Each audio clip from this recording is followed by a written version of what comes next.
यदि कोई व्यक्ति अपने आराध्य देव या अपने इष्ट देव या फिर अपने जो आराध्य श्री हैं उनके, जिसको व्यक्ति हृदय से मानता है, जिसका उपासना करता है, जिसका आराधना करता है, जिसके उपासना में तल्लीन रहता है,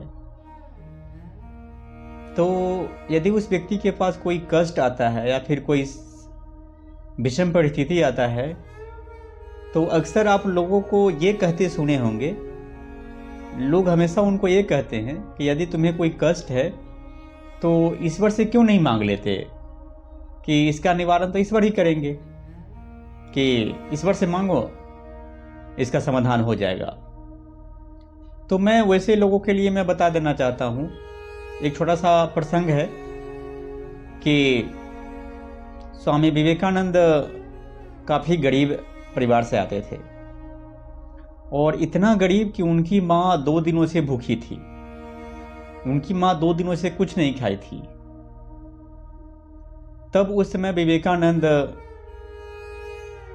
बंगाल में अपने गुरु रामकृष्ण परमहंस के आश्रम में रहते थे। जब इस बात की भनक लगी कि मेरी माँ 2 दिनों से भूखी है, यहाँ तक कि खाने के लाले पड़ गए हैं, तो ये बात सुनकर वो बहुत दुखी हुए कि कैसी स्थिति आ गई है कि मेरी माँ 2 दिनों से भूखी है और उसे 2 वक्त का रोटी भी नहीं मिल रहा है।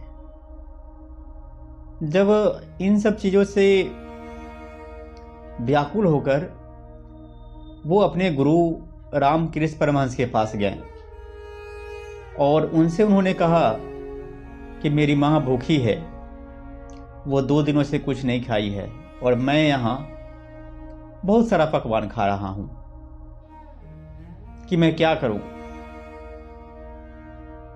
तो रामकृष्ण परमहंस ने विवेकानंद से कहा कि तुम्हारी बात तो खुद माँ से होती है।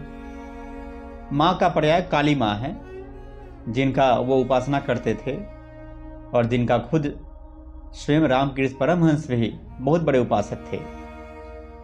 लोग कहते हैं कि रामकृष्ण परमहंस काली माँ से वो बात करते थे।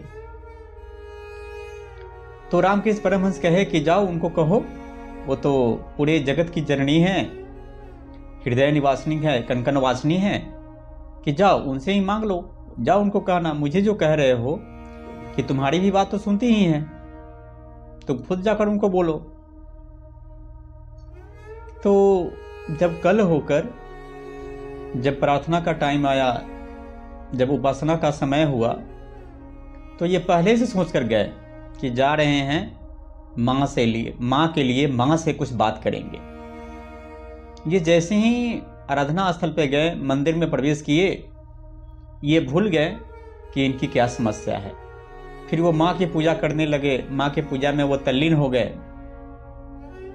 और वो सिर्फ ये मांगे कि हे माँ, पूरे दुनिया को सद्गति, सद्बुद्धि और सत्संगति प्रदान करो और पूरे दुनिया को कल्याण प्रदान करो और पूरे भारतवासी का कल्याण हो।